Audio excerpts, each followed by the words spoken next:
National Weather Service in Brownsville has issued a severe thunderstorm warning for southern Hidalgo County in deep South Texas until 6:45 p.m. Central Daylight Time.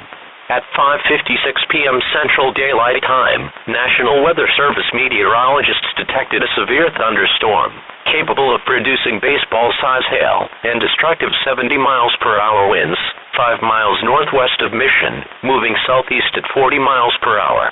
Numerous reports of destructive hail of golf ball to baseball size have been received with these storms. Take cover in an interior room. The severe thunderstorm will be near Palmview, Mission, McAllen-Miller Airport, Hidalgo, San Juan, South Alamo. Please report tornadoes or funnel clouds, winds of 58 miles per hour or higher, hail the size of pennies or larger, and any wind damage to your National Weather Service in Brownsville by calling 956-504-1432.